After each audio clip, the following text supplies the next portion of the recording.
Bonsoir tout le monde. Je suis Béchir Givens Pascal Pemengoy, fils de Dame Joumas Tiga Gisèle, elle-même l'une des nombreuses cadettes de Jacques Libizongomo Joumas, pour qui, au nom de la famille, je vais décliner en quelques mots un hommage bien particulier à l'occasion de la 10e année de sa disparition. Premier fils du notable Polycarpe Joumas et de Claire Oyelebala, tonton Libi, Ouya Fala, comme nous l'appelions, affectueusement, est né le 20 février 1931 à Lambaréné, alors que son père, devenu infirmier d'État, s'initiait aux techniques médicales aux côtés de son mentor, le docteur Albert Schweitzer. Jacques Libizongomo Joumas naquit dans ces temps jadis, où son père s'offrit également, comme activité parallèle, les métiers du secteur bois et forêt, en qualité d'exploitant forestier à Lambaréné, toute chose qui était économiquement très prisée à cette époque. En tant que fils aîné, Jacques Libizongomo Joumas a été tour à tour, aux côtés de son père lorsque celui-ci effectuait des stages de perfectionnement au Sénégal, à Bangui, à Brazzaville, en France et ailleurs. C'est sans nul doute ces différents périples et sa connexion très intime avec son papa qui ont façonné l'homme d'État qu'il est devenu plus tard. Car très tôt, son père l'a coaché sur 5 questions qui fondent l'essence du combat humain et sont ce que certains philosophes ont appelé les questions du cœur humain, à savoir: qui suis-je? D'où je viens?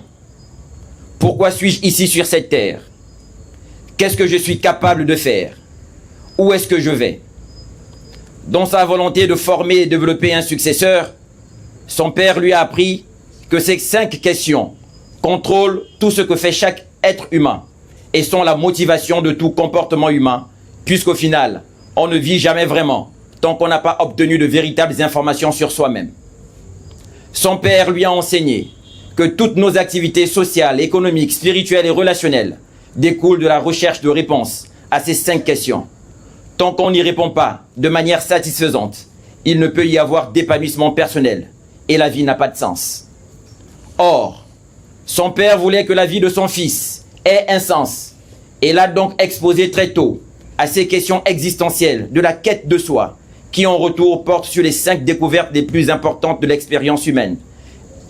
Elles sont au cœur de la lutte pour le leadership et lorsqu'on y répond, elles donnent naissance au véritable leadership parce que les vrais leaders n'ont pas de travail, mais ils ont une mission à vie. Le papa avait donc de grandes ambitions de leadership pour son fils aîné et a joué un rôle majeur pour que Jacques Libizongo Joumas soit dans un environnement propice à la production des aptitudes nécessaires pour l'allumage de ce potentiel de leadership. C'est ainsi qu'après avoir obtenu son brevet à Brazzaville, son père Polycarpe Joumas finança tout le reste de ses études secondaires et universitaires en France, jusqu'à l'obtention de son diplôme d'ingénieur, spécialiste en électromécanique, faisant de lui à 26 ans, non seulement le premier ingénieur gabonais, mais aussi le premier ingénieur de l'Afrique centrale. À cet instant, à 26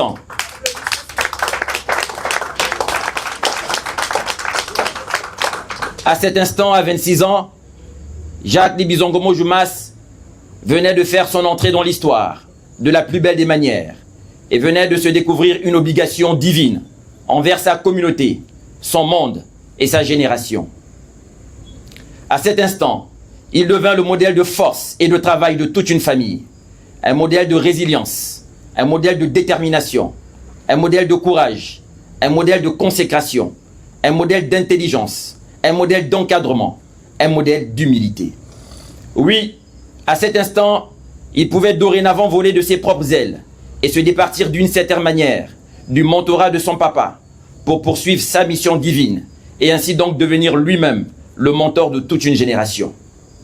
Son diplôme en mai en 1957, Jacques Libizongomo Joumas est recruté à la SPAF, l'ancêtre d'Elf Gabon, et actuellement Total Énergie Gabon. Très vite, il se fait remarquer et est coopté au poste très convoité de directeur général délégué d'Elf Gabon. Ensuite, il fut nommé tour à tour dans les différents gouvernements d'Albert Bernard Bongo, comme ministre des Travaux publics, ensuite comme ministre de l'Enseignement supérieur et de la Recherche scientifique. Sur les très hautes instructions du président de la République d'antan, c'est sous son magistère aux Travaux publics qu'il y a eu la réalisation de la construction de tous les échangeurs de Libreville, à l'image de l'échangeur d'Awenge, l'échangeur de Lalala, l'échangeur du 5 ou encore l'échangeur du lycée d'État, ainsi que des chantiers routiers comme le boulevard Triomphal et l'ouverture de la route économique partant de Libreville à Franzille, et j'en passe.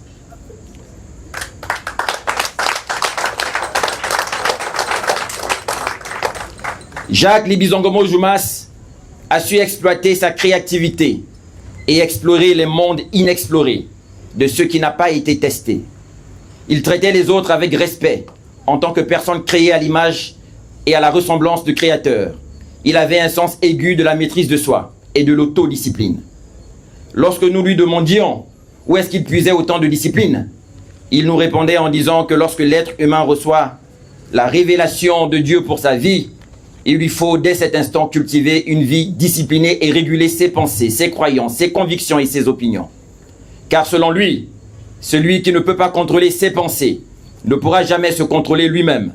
Celui qui ne peut pas se gouverner lui-même ne pourra jamais contrôler la vie, nous disait-il. Selon lui, celui qui ne peut pas se gouverner lui-même ne pourra jamais gouverner une nation. Celui qui ne peut pas se contrôler sera contrôlé par les autres, renchérissait-il encore. Ce que nous apprécions chez lui, c'était sa capacité de considérer l'échec comme temporaire et comme une étape nécessaire à la réussite. Il nous a tellement enseigné sur les valeurs humaines, tentant de perpétuer pour les générations futures les enseignements qu'il a reçus de son père, en tête desquels le rassemblement et la solidarité familiale. Il avait conscience que la grandeur doit être mesurée par le transfert du succès aux générations futures. Il a réussi à nous transmettre la vision selon laquelle notre pèlerinage sur cette planète est une série de rôles, d'affectations et de responsabilités qui sont transitoires et ne doivent jamais être possédés, mais transmis. Avec lui, nous avons compris que l'être humain est dispensable, est mortel et est temporaire. Et nous comprenons mieux pourquoi, durant son passage, il s'est sacrifié pour sa grande famille et n'a eu de cesse de former ses cadets.